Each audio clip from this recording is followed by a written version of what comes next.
Hi. Peter Schweizer, the author of Clinton Cash, made important new charges on Sunday in the Wall Street Journal. He said that Hillary facilitated the transfer of technology to Russia that may have had military uses, and that the firms that were engaged in that transfer were significant donors to the Clinton Foundation and gave her speaking fees.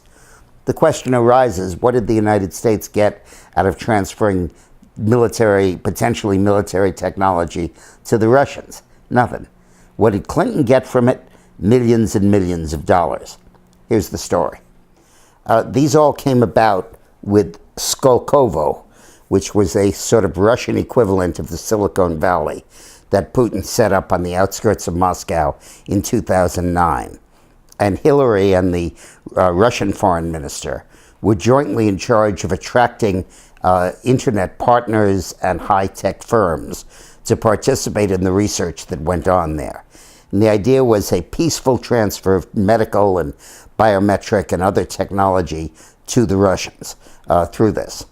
Schweizer claims that the technology transfers went well beyond that, and quotes a U.S. Army study by a group out of Fort Leavenworth, Kansas, that says that the technology had distinct military uses, including the development of a hypersonic cruise missile that flowed out of the work at Skolkovo. Of the 28 partnering firms that participated in Skolkovo, 17 gave money to the Clinton Foundation. The big ones were Google, Intel, and Cisco.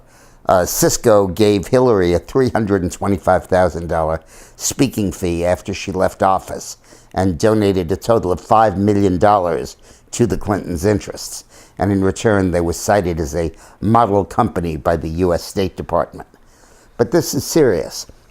When you ask why the U.S. would transfer technology to Russia, the answer is for money for the foundation and money for speaking fees for Hillary personally. There's nothing in it for the United States except a loss of technology and a transfer to one of our enemies. And yet Hillary facilitated this in return for donations and speaking fees. It's all in Sunday's Wall Street Journal. Have a look at it. And by the way, please get a copy of my new book, Armageddon: How Trump Can Beat Hillary. It lays out a whole game plan. But it's not just a game plan for Trump. It's got to be a game plan for you in the way you speak to your friends and your associates and all the people you know. Because you know so many of them are still in play, and we need to get those people to come down on the Trump side. So the book is Armageddon: How Trump Can Beat Hillary. Thanks for watching.